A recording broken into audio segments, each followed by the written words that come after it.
Esa es la situación del IDAC y la empresa en cuestión. Nosotros mientras vamos a pasar a otro tema. Edwin González se encuentra fuera de nuestros estudios, nos tiene una historia especial. Buenas noches, Edwin. Gracias, Laura, buenas noches. La siguiente es la síntesis de la entrevista a profundidad concedida en exclusiva para Zona 5 por Aida Trujillo, hija de Ramfis, nieta del tirano Leonidas Trujillo.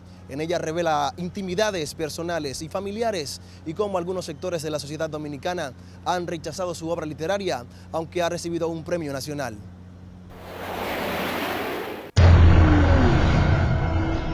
Casi una semana después del 49 aniversario del asesinato de Las Mirabal, perpetrado durante la cruel dictadura de Rafael Trujillo Molina, su nieta Aida presentó la segunda edición de la novela A la sombra de mi abuelo.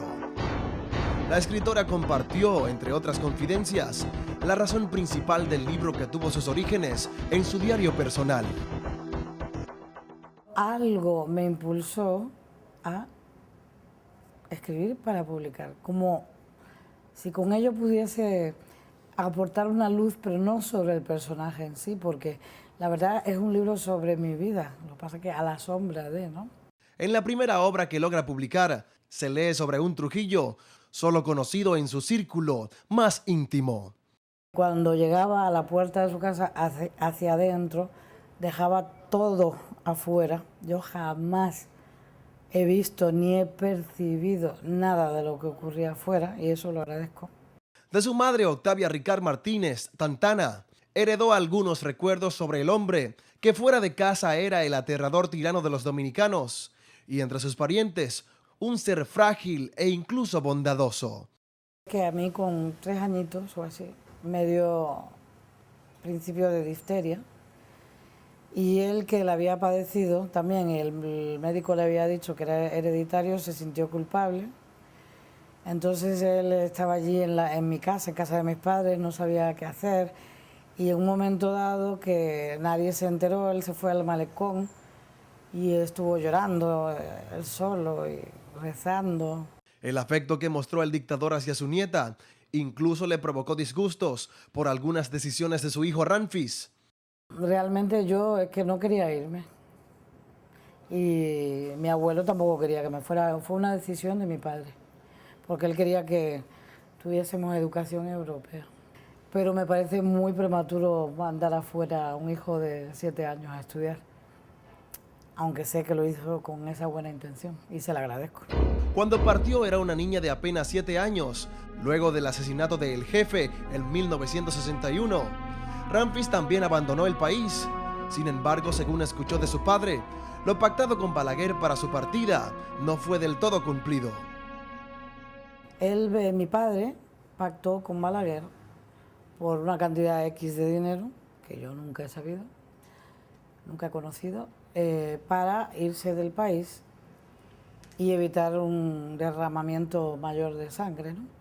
Y pactó con Balaguer que no habría extradición para él y que mantendríamos nuestra nacionalidad dominicana y una serie de cosas más que Balaguer no cumplió, solamente en lo del dinero. En sus 50 años en España logró procrear 4 hijos y se dedicó a las artes, especializándose en el baile del flamenco. Tras 50 años de ausencia, su regreso al país era algo que venía considerando. La vida que ahora lleva en un pueblo al este de la capital está lejos de ostentar la pompa de su infancia. Asegura que la herencia recibida por su familia ni siquiera se acerca a lo que muchos piensan.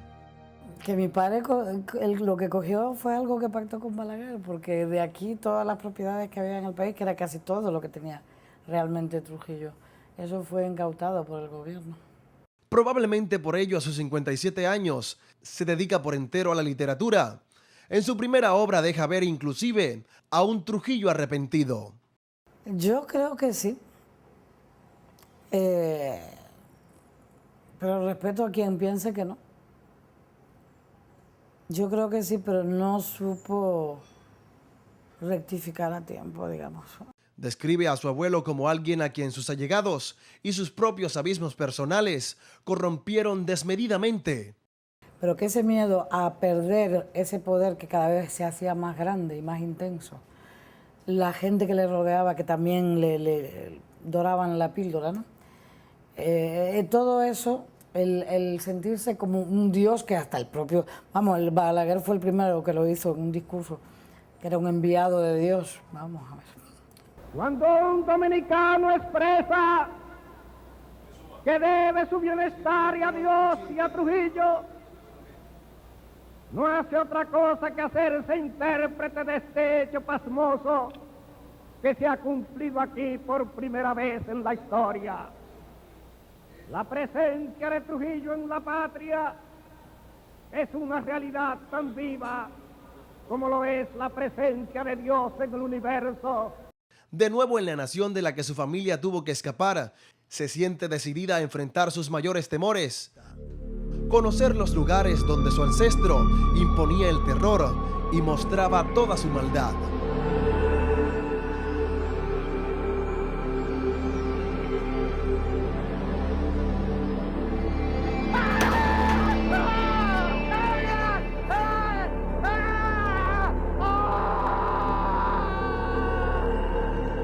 Y creo que hay algo, una energía ahí que yo tengo que enfrentar. Una energía negativa, dolorosa, pero que tengo que ir y enfrentarla. El resumen de la historia podría ser el siguiente. Aunque a muchos le disguste, una Trujillo se inserta en la vida pública nacional, confesando intimidades y otra cara del personaje más temido por los dominicanos.